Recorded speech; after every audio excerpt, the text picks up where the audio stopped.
let's begin. So good morning, Lord Sugar, and thank you so much for joining me today, because I know how busy you are, and I'm going to be delving into that in a bit more detail later.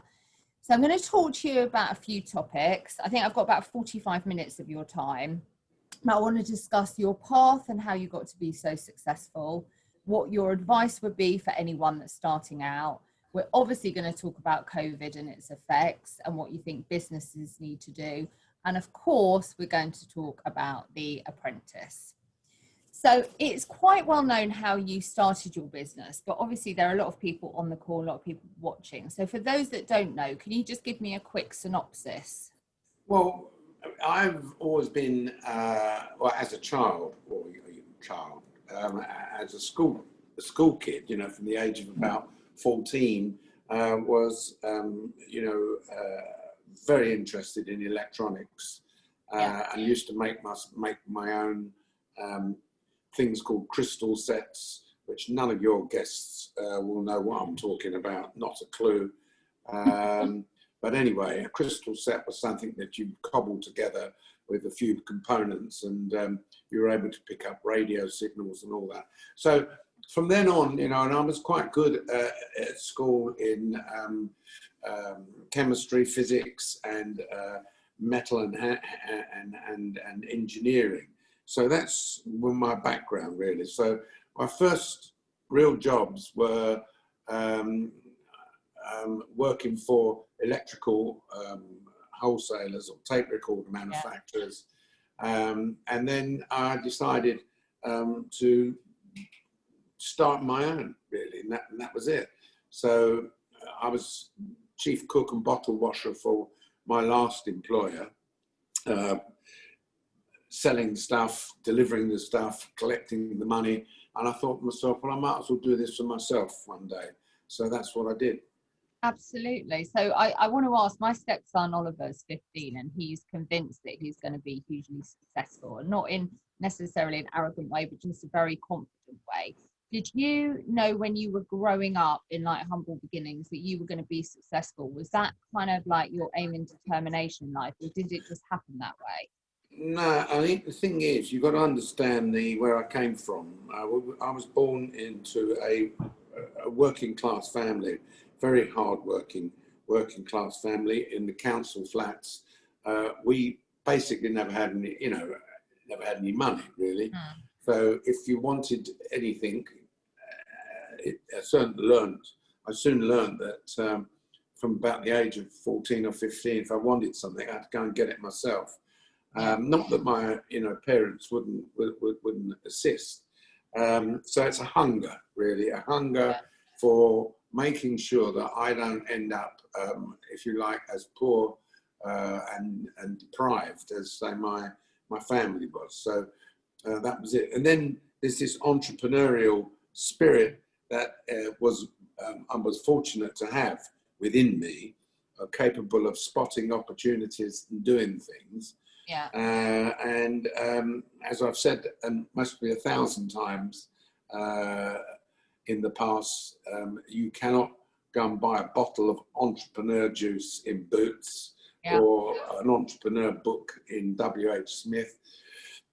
You've either got it or you haven't. Now, it can sit there, residing inside someone's body and brain, and it needs someone like me to actually push it out of them and get them going. So a lot of people do have it, but you just got to make sure that you stimulate them to get it going.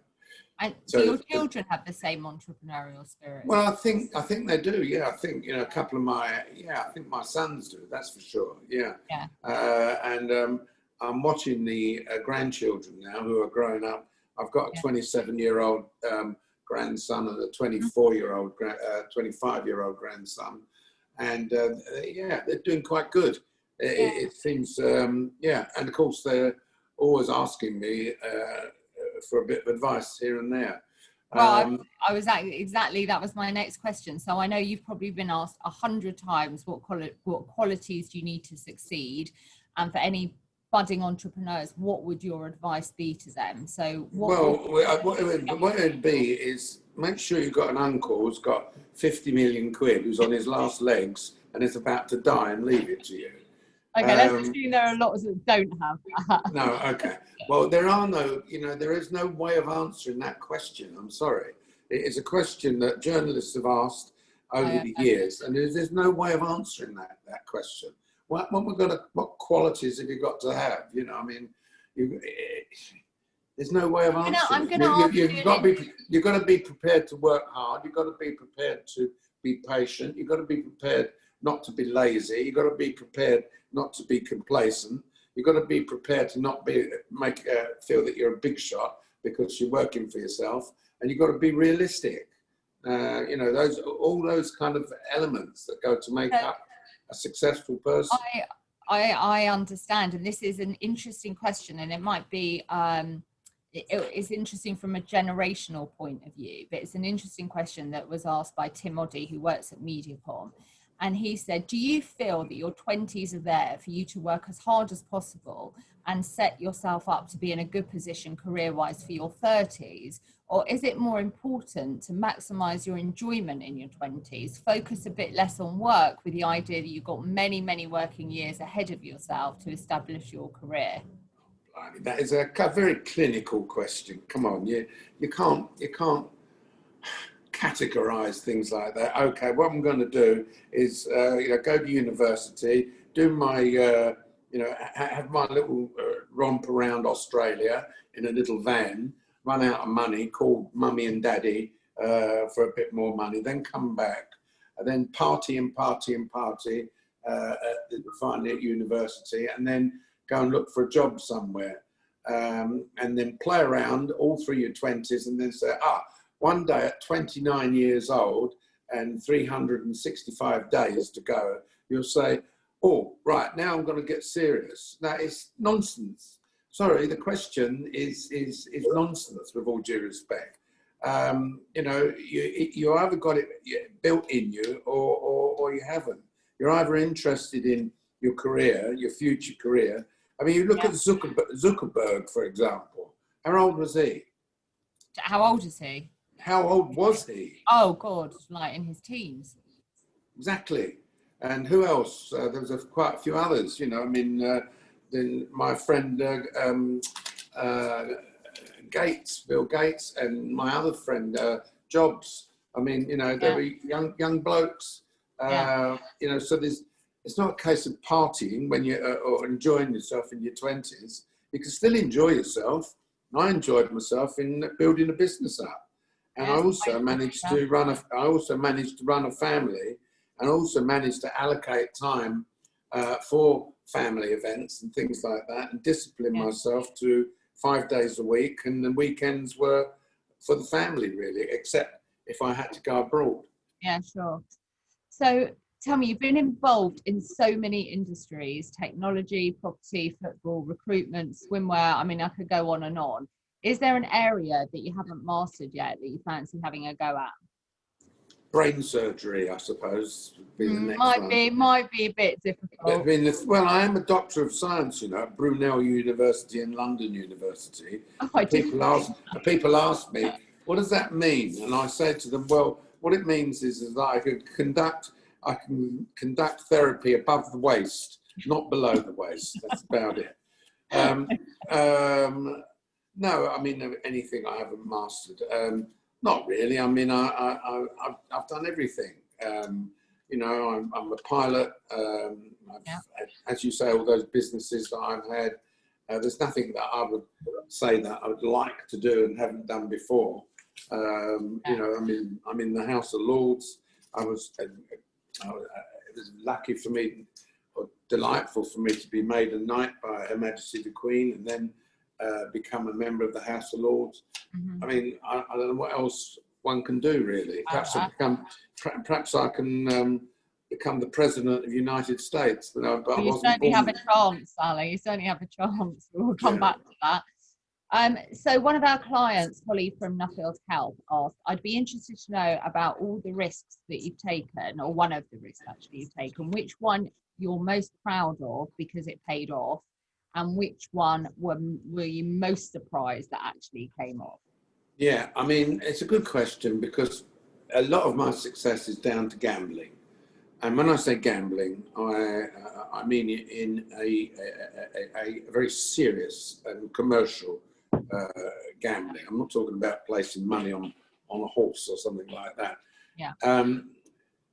It's an instinct as to go for something and invest heavily in something because you have confidence in it. So I think that, years ago when I first made some of my computers, I could tell that this was a booming market, but I also had to kind of gamble because in the electronics industry, everything's to do with volume, quantity, and you get down to price by negotiating with your suppliers of components and parts.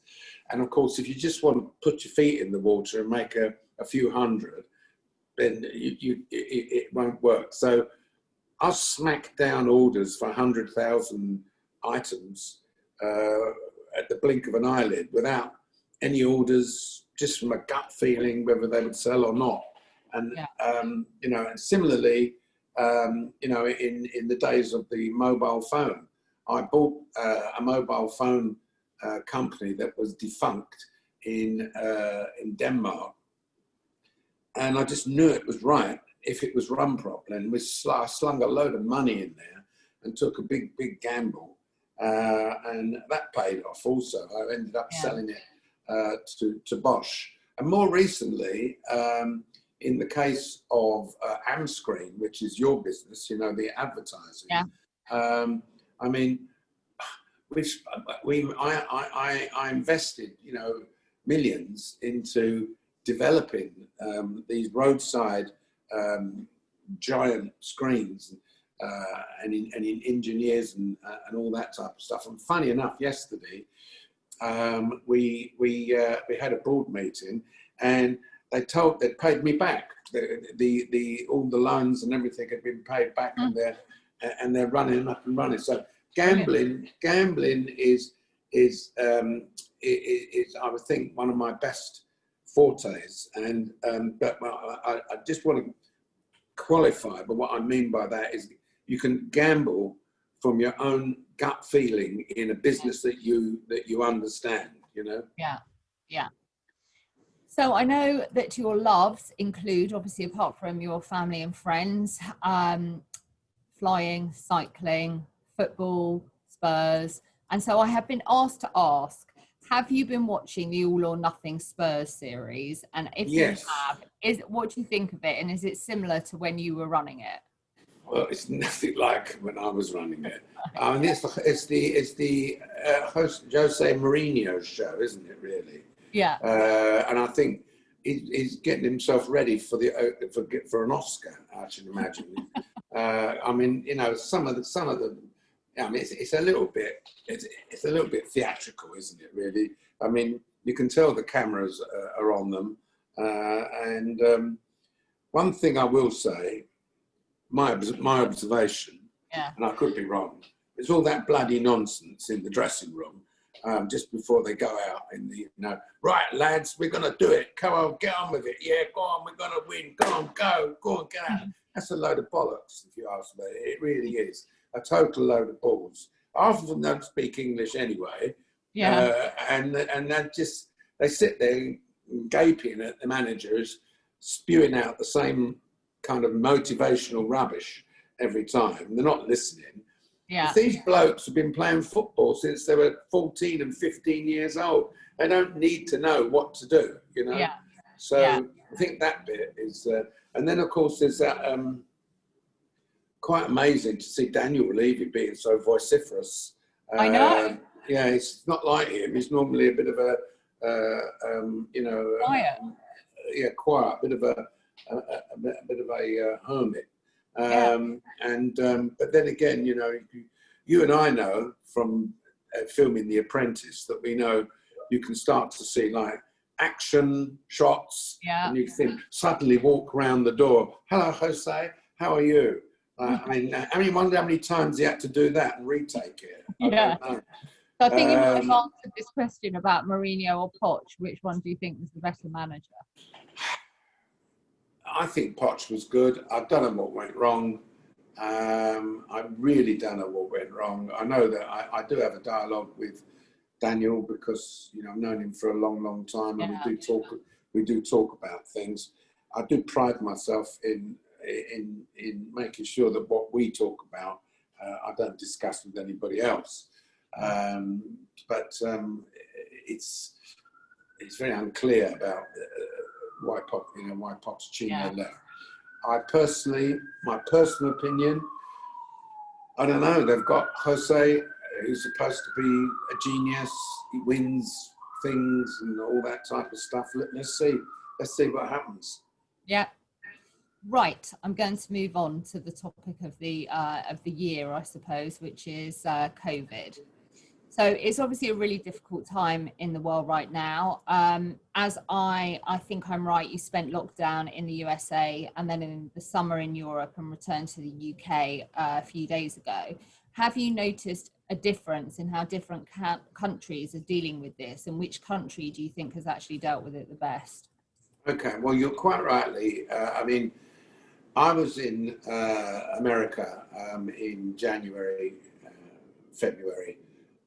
Came back here in March to do the, talk about the auditions for the 16th series of The Apprentice.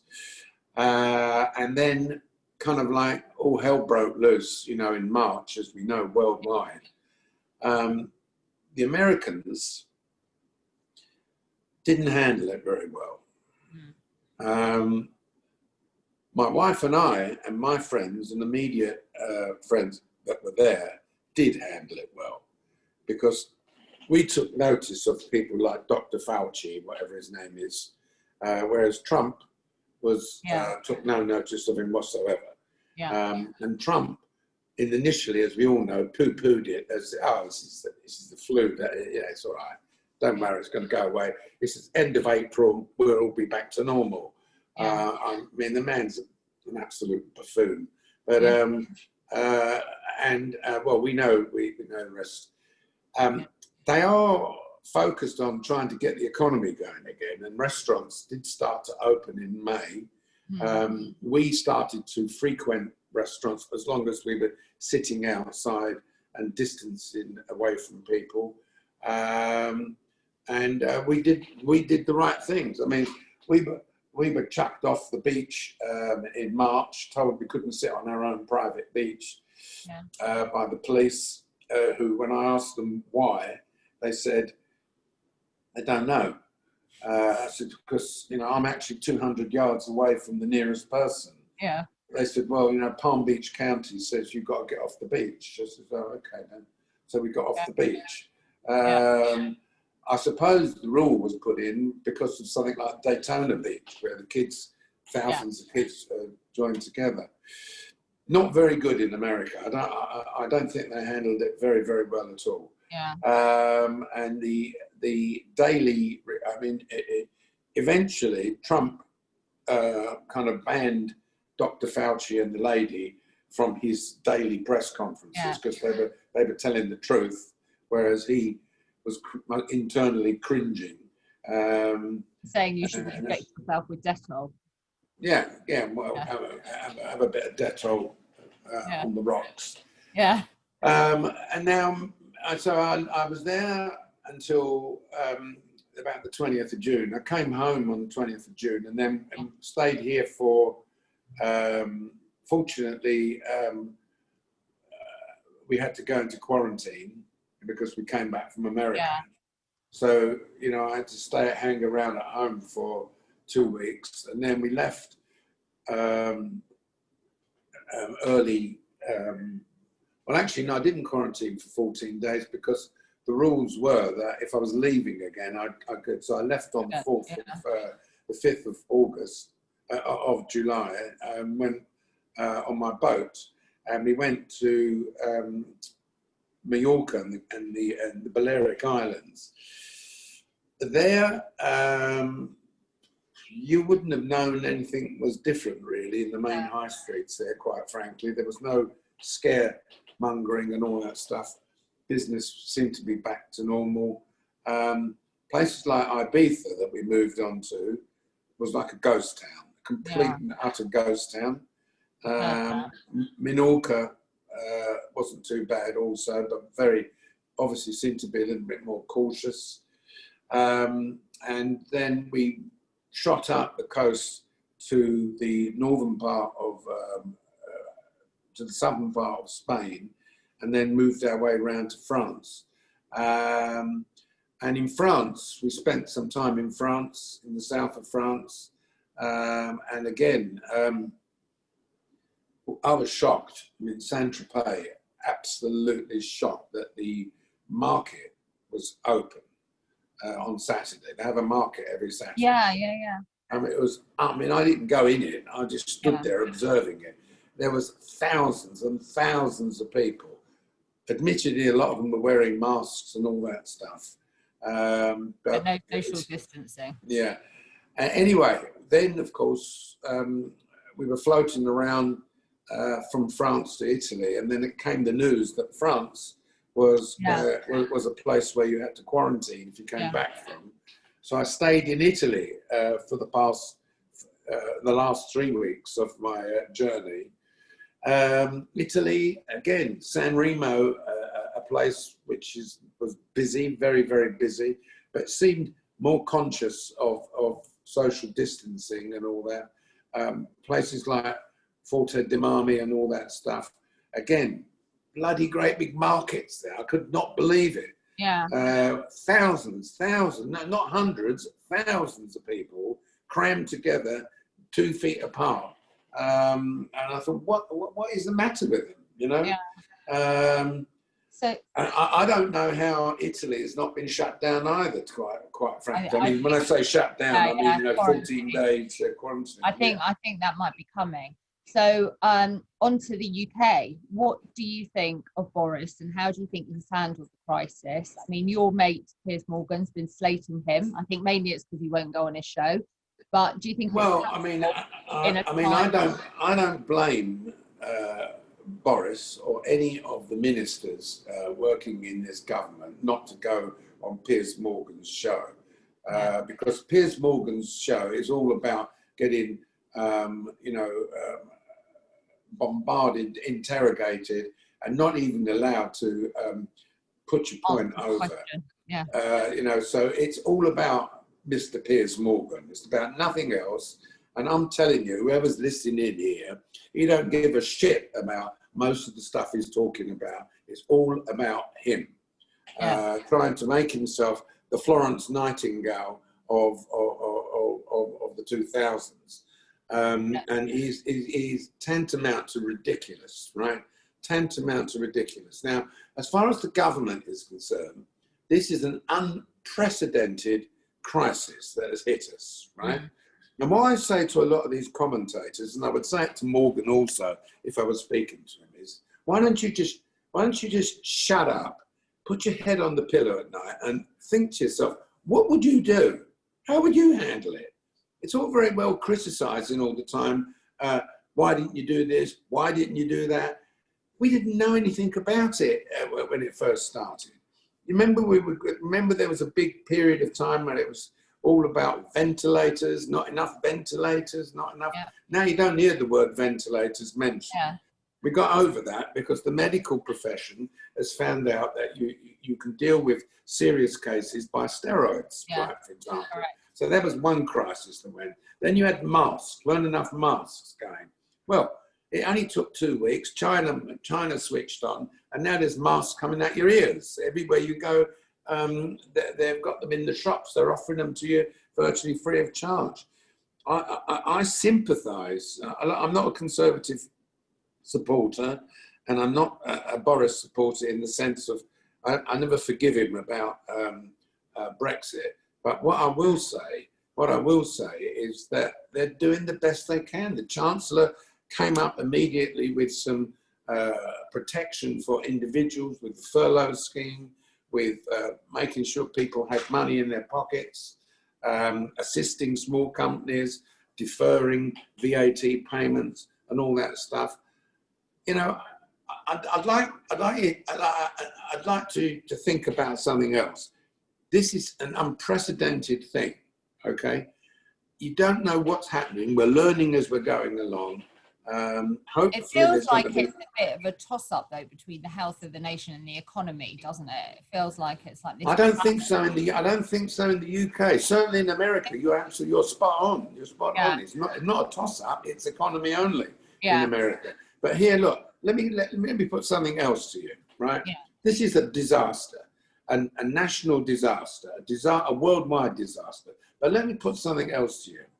Look at California when it has those massive earthquakes, right? And whole towns, villages, roads, in infrastructure gets destroyed, okay? Look at Japan when they had the tsunamis, when the nuclear power station blew up and whatever. Look at Thailand in the tsunami. Look at all the places that, look at the hurricanes that happen in the Caribbean and all that. You know, people are resilient. People get over it. They rebuild their lives. They get over it. You've seen some of the devastation from an earthquake. And then, a few months later, 6 months later, they're back to it again, right? And I think we've got to start thinking in that way also. We've got to listen to what the government is saying. We've got to social distance, wash our hands, keep clean, do the sensible things, and you know, try to get back to some form of normality. Yeah, no, I don't disagree. I've got a question from Bianca Bush, who's one of your biggest fans at Mediacom, and she said, what would your advice be to young people following the coronavirus and the impact it's had on their work, their education, and their future? It's such a big, broad question. I mean, I don't know how to answer that question, really. My advice to young people, it depends who those young people are and what they've been doing. I mean, here's one of the problems.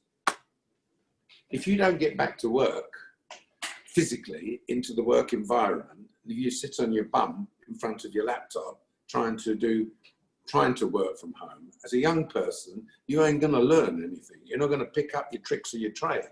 You know, my young people that work in my company look over the shoulder of the experienced people and get told what to do and told what to do, and slowly they're given more tasks to do themselves. So do you think it's like an age and experience thing? Because I was going to ask you, you've obviously been working remotely for months and months. So do I was going to say, do you think people have to be in an office, or do you think everyone can work remotely? Because obviously our friend Linda Plant has been telling everyone, as you did a couple of days ago, in no uncertain terms, to get back to the office immediately. But do you think that is more for young people that are still learning, or do you think that applies to everybody? It's for everybody. It's for everybody, because basically 90% of people like to go to work, right? 90% of people don't like this sitting at home and social distancing. But there's a lot of people that are still worried about maybe they'll pick something up and maybe they will get COVID. The thing is that when you're at work, you know as well as I do, when you're at work and you're on the floor with all your people, do you realise how many questions you answer in the course of the day? Do you realise how many answers you give out in the course of the day? With just simple little things. Where's the blue file? It's over there, down there, over there. When's the delivery coming from Charlie? It'll be on Wednesday. All those questions, that interaction between the staff themselves is so important. It is so important. Yeah. I think they've got to get back to work, and certainly the banks are annoying me. The city banks are annoying me, telling people I don't even bother to come back to next January, which is like manna from heaven for some of those city boys, you know. They love it, sitting at home doing nothing. Well, I say doing nothing. Here's another issue. They're all gone home with their laptops and Zooming all day long and the actual banks or the financial institutions that they're working for are actually doing quite well. They're still doing okay. Yeah. So the bosses have started to think to themselves, what the bloody hell do I need 100,000 square feet at 15 quid square foot in the centre of the city for, when we're doing fine? So some of them are using this COVID thing as an excuse for starting making mass redundancies. Well, I was going to say to you, I'm in the office now, and I was in the office on Tuesday, and we're in Holborn, and Holborn is literally a shadow of its former self. Yeah. The places are closed up, they're not open. I was going to say, what do you think this means for the high street, and what do you think is going to be cities like London and New York? Because I've heard property prices outside of like London are going sky high. New York the same, people are moving out of Manhattan. Do you think it will ever go back to how it was? Well, okay, I think the thing is that from the high street point of view, yesterday I was in Beckenham High Street. Yeah. It was busy.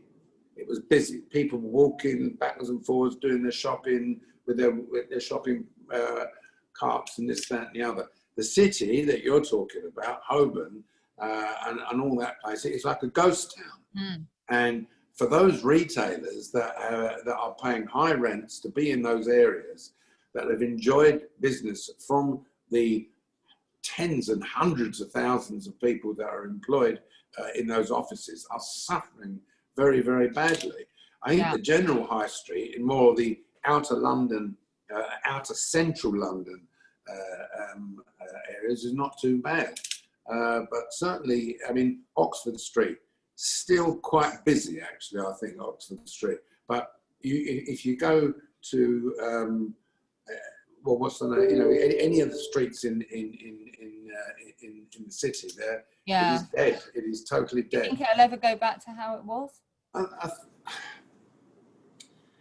It's the companies and it's the people, and of course it's when we get the green sign that the COVID problem is over. I mean, you know, I mean, so, you know, what's the driving part of it? Is it that, you know, we will put our hand on our hearts and say, that's it, COVID's gone, done and dusted, nightmare that lasted for nearly 2 years, but now there's no COVID. It's just the normal sniffles and colds and things like that. And there's a vaccine that deals with it. Organically, people will want to get back to work. The employers will want them back into work, you know, and so it will come back. Question is when. I mean, yesterday the PM started to hint that he didn't see things turning the corner till spring of next year. You know what? I don't disagree with him, to be honest with you. I agree, but I think that the thing is, I don't think it will ever go back to how it was. I don't think people will work in an office. This is my personal opinion, 5 days a week. I think that they'll come back for some days, and then they'll have the flexibility of being at home and you know, for maybe 2 or 3 days a week. I don't know.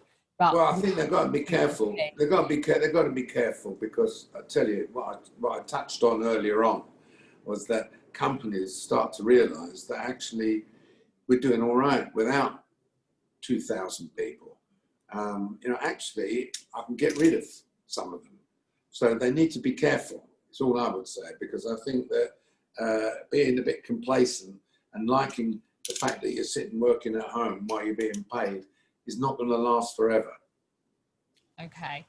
I think, to be fair, I know that our guys, we have worked very, very hard from home. I know, in fact, lots of people more so than if we were in the office, but I take your point. So I've got a question from one of my clients that said, what impact, if anything, has the current pandemic had on your businesses? And have you have any examples of how they've had to adapt? Okay, well, so as you know, Claudine, I've got lots of businesses, right? So starting with the smaller ones, like the apprentice businesses, that you're have been very much involved in, they've done okay. Let's start with the Dough Bakehouse, the girl that won last year. Congratulations, by the way, on that. I understand she's done okay. Why has she done okay? Because it's food. And what do people need? Whatever the crises are, they've got to eat, right? So, and on top of that, some of her food is very kind of treaty, if you like. It's treat yourself a little bit. It's not just boring bread or something like that. So she's done okay, so much so that we've opened another branch, which I think we must be the only lunatics to open a new shop in the high street in this climate. But we did it, and I know it's going to be successful. Ricky Martin, he's a recruiter and recruiting for, guess what? Scientists for drug companies. So you can imagine there's been a big demand for them. Mark Wright, Climb Online, getting people up the pecking order on Google and all that stuff. A lot of entrepreneurs have started to realize that their conventional businesses have come to a halt and they need to try and get into this online. They need to start selling stuff online on the internet. So he's had a load of people come to him to get them up the pecking order to make their websites more popular. Well, I was about to say that you've had huge successes with like Ricky and Tom and Mark and Leah, because Leah must be doing well. Well, I'm just gonna say Leah. Leah was the one that really got hit because she had to close. She had to close. Fortunately, we're open again now. And it was on, 1 minute you could do it, next minute you couldn't do it, and all that stuff. Anyway, she's back. She's back in business again. And of course, some of the ladies who were absent from, how can I say, their treatments for about 3 months, rushed back in to... I was about to say, when you're looking at yourself on Zoom all day, every day, you start thinking, when are they going to be open again? Yeah. So she's okay. The cosmetics business, the Tropic, is unbelievable. Double the turnover now, and every single month. And that's because people, I suppose, sitting at home through the crisis, were just wanted to do something, wanted to buy things online, and it's unbelievable that she's done unbelievably well. And the other recruiters, not so well, because their industries aren't doing well. So doing well. Now, the electronics business, the screens, just started again now. One of our big customers deals with the screens in the streets. Is starting to enjoy selling advertising again. Simply because, unlike, for example, JC&Co, that tend to concentrate in the Oxford streets and the city and all that stuff, our customer tends to be more, Birmingham, Manchester, and all that type of stuff. So the traffic is moving again. We've got the cars moving again. So those adverts are starting to sell. But the real estate business is the one that's taken the biggest hit because we are fortunate, as you know. We own all the buildings that we have. We don't have any mortgages. We don't owe the banks any money and all that stuff. I do feel sorry for some property companies that have taken out large mortgages on buildings where they've got no rent coming in and they've got to pay the bank back. And that's a problem. That is a problem.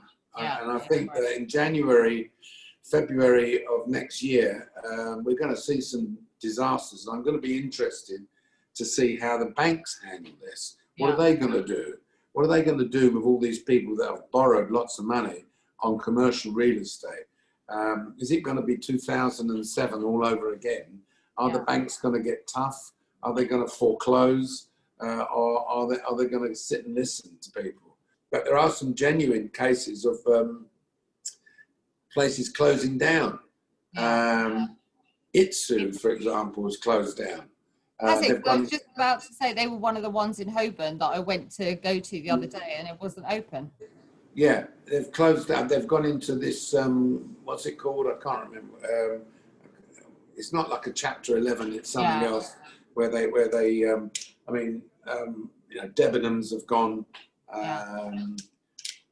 So can I segue you into The Apprentice? Because obviously I've got to ask a few questions. We've obviously moved the year this year. Is it just rolling over with the same candidates that were chosen this year, or are you going to have to start the process all over again? No. Hopefully. I mean, we got to the stage where we'd chosen the candidates. Yeah.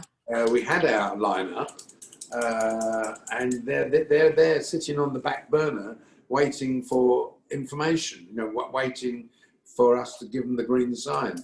Yeah. The problem is that you know as well as I do, you know just as well as I do, that it was a correct decision not to go ahead with The Apprentice. When it first came about, we were due to start our filming in May, and we first thought, well, okay, let's give it. Maybe we'll start in September, but then as time went by, that was not possible, and so eventually we canned the whole lot and said, let's start again next year. Yeah. And I've got to tell you, unless things improve dramatically, I don't even see, how we can do it next year. Yeah. Because The Apprentice is all about running out in the street, talking to people, presenting to large audiences of advertising agencies, for example, going into kitchens, cooking, going on airplanes, traveling, and all that stuff. Well, no, I agree. I don't know what's going to happen, but in the meantime, the good news is that we've made a catch-up series, which is going live in October, and it's 6 episodes of the past 15 years. So we're doing it in categories, like, for example, the most outstanding candidates, or the advertising tasks, or the interview. That's your favourite task, I hear. I like advertising tasks. So there. Oh, that'll be something. Well, it just keeps us on the boil a bit. Yeah. So I've got a question. Think very carefully how you answer this, Alan, and I hope you remember. How did your involvement in The Apprentice come about? How did you meet Claudine, and what made you offer her the role of interviewer on The Apprentice? And that was from Bianca again. Well, I was asked by the BBC to do The Apprentice. The Apprentice first started in America with Donald Trump as in the position that I'm in, and the format owner of The Apprentice approached the BBC and said, would you like to do it in the UK? And they said yes, and they went around looking for, people to do it. And I was fortunate enough to be chosen, and I really did want to do it. So that's how it came about that I was the host of The Apprentice. As far as Claudine is concerned, well, Claudine is in the advertising world. We come across each other as you know, through mutual things that we do in advertising, and I needed advisors in the interview process, and I thought Claudine was a perfect person to interrogate, let's put it that way, nicely, some of the final 5 candidates. And it's been fun. Who was the one that got away? Which was the apprentice that got away? Anyone? No. No? No. Okay, I'm moving on. I've got a question, interesting question actually, from Barry Davison, who works at Mediacom, and he says, this week it's been speculated by Robert Peston of ITV that the government wishes to sacrifice a trade deal with the EU as an opportunity to subside in the British tech industry, with the aim of catching up with the world's 2 superpowers, the US and China. This strategy is allegedly fueled from a fear of being owned and coerced by those or other world powers who will win the race to lead. Are you reading that off an autocue? No, I've learned it all. I lost you about 10 seconds ago. What is the question? Okay. What is the question? It's about sacrificing a trade deal with the EU so that we have the opportunity to subsidise the British tech industry. So we're as big, we don't have to rely on US and China. So he's asked, what are your thoughts on the opportunities facing the UK in those high-tech digital and AI industries? I think we do rely heavily on China, and we will continue to rely heavily on China. They're very clever people. I don't just mean for merchandise, but I mean for, you know, technology. I mean, the whole Huawei situation is a farce, a total farce. Those people are just too good. That's the problem. It's political. They're just too good. And the likes of Nokia and Ericsson and Cisco Systems just use the excuse that the Chinese government can shut us all down one day if they wanted to. It's a load of rubbish, that is. So British technology, yeah, we're okay. I mean, I don't see, I don't really see the relevance of the question. You know, being in Europe or not being in Europe, we are good technologists here, and we'll continue to be good technologists. And and if we're advanced in what we're doing, people will buy it from us, or will be self-sufficient. I'm not sure if I've answered the question properly. Yeah. Talking about the US, though, I think you gave us an insight into your thoughts on Donald Trump. So I was going to ask you that. Do you think he's going to win? I think he will. You know, the money is on him winning again in another 4 years. I even think that lunatic will try to change the American constitutional laws and try to become a Putin. In other words, say, well, you know what, I want to continue to be the president. I'm not going to resign after the after two things.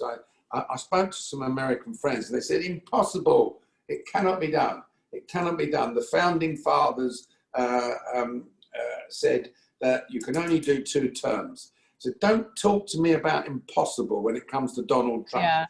Nothing is impossible. He can make his own rule up, and I think he'd like to be like Putin. You know, just carry on until he drops dead one day. But no, I do believe he's going to get in. I mean, the opposition fellow, it doesn't actually give you a lot of confidence, does it? That chap. The polls at the moment are showing the other fellow slightly ahead, but my opinion is I think he'll get in. Yeah.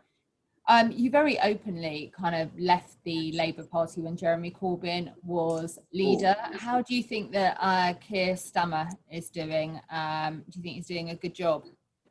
Too early to say, but he's certainly a far more respectable leader of the party.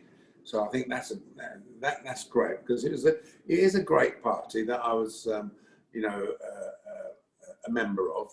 You know, my father was, and all that stuff. But that Corbyn guy, I mean, he was just out there, impossible. So, bit early to say. Bit early to say. He seems to be, you know, he seems to be a sensible fellow, but of course, you know, who's got a good word to say about the government at the moment? You know, no one's got a good word to say about the government. They can't do anything right. You know, I feel it's a bit like me and my wife. I can't do anything right.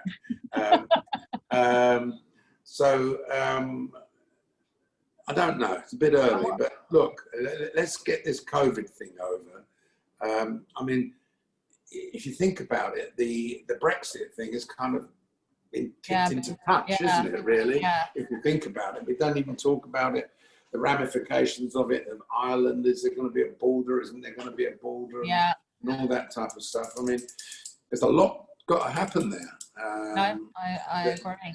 Yeah. What do you think about Sadiq Khan then? And, you know, how do you think he should be getting kind of London moving again? Do you think he's done a good job as mayor? To be honest with you, I don't think he's done as good a job as Boris did when he was the mayor. I think Boris did a good job as the mayor, to be honest with you. Apart from those bloody cycle lanes coming in from Essex, which Yeah. put half an hour on my journey. No, I think he's been a bit of a nothing, really. I don't know. Right, I'm going to wrap up with the last couple of questions. I've got one from my client I'll come back to, but you've got 5.3 million followers on Twitter. I want to know, do you read all the replies, and do you really care what people say? Because you get quite a lot of backlash on the stuff that you... Well, I have moments, you know, when during the course of a working day, I pop in and have a look what's going on Twitter. Yeah. If there's some event or some picture or something that's happened, I'll post something on there. And then, you know, if I start to get some abuse, I'll do a bit of de-scumming, which is quite enjoyable. Yeah. It's quite enjoyable to get rid of this. Quite cathartic to block them, yeah? Scum, you know, just to get rid of them, just block them out. And sometimes some people need to be told off a little bit, and other times people need to be complimented and on what they say, and sometimes people do have valid points in what they say. So I find it quite enjoyable. You know, I do promote a lot of the businesses on there, all of the apprentice businesses on there. The Advertising Standards Authority, I've had a few complaints, and now we have to put #ad on there, as if no one knows that Tom Pellereau is my partner. You know, only the rest of the whole world know about it, but you know, but it's all right. It's okay. Yeah. Yeah. A discussion that me and my stepson Oliver have all the time is about the national curriculum. And he's 15. He doesn't feel that it's fit for purpose. He thinks he should be learning about pensions, mortgages, savings, and not having to learn about stuff like photosynthesis. What do you think? Well, I think it depends. I mean, it depends what character is. I mean, I class myself as a scientist when I was at school. So I would like to learn about photosynthesis. You know, I'm not. I would, if I would have found the economic trends of the world boring, to be honest. But if that's what he wants to do, then good luck to him. Yeah. Okay. Last question from one of my clients. Very simple. We're starting to count down to Christmas. What is Christmas like in the Sugar household? And how does your family find something to buy you? What's the best present you've had? Well, you know, it might have gone without notice, but I'm Jewish, so but nevertheless, we don't celebrate Christmas in the manner in which you know, a lot of people do.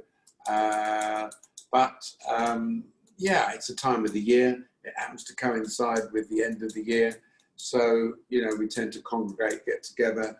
I'm in Florida, and so is the rest of the family. Yeah. Are you allowed to go back there this year? Aren't there the borders closed, or are you allowed to go back? Are you allowed to go back? If I will be getting in through the back door through Australia, probably. Yeah. Oh, okay. Yeah. So nothing special. Yeah, we get together. I don't think I've Happy New Year time gets on my bloody wick. So I don't go to any Happy New Year parties. Yeah. We've done that. And I think for the past 20 years, my wife and I have just sat at home and gone to bed because all these parties tend up to be lead balloon things. And well, I think if anyone had known at Happy New Year to 2019 to 2020 we were going to have, more people would be at home in bed as well. It wouldn't be. It wasn't happy, was it? What a bloody year! What a year! What a year! Yeah. Absolutely. Yeah. Listen, I just want to say thank you so much. I really appreciate you taking the time out, and I hope that I really hope that I see you next year on the Apprentice. You certainly won't be. You certainly, if we do it, you will be seeing me. There's no question of that, because your contribution is very, very helpful to me. But you know, let's all hope. Let's all stay safe. Let's all be sensible. Let's do the sensible things, and you know, and listen to the doctors, and listen to what the doctors are telling us, and we shouldn't go too far wrong. Absolutely. Listen, thank you so much. All right. Have a good day and a good trip. Okay. All Bye. right. Take care. Bye. Thank you.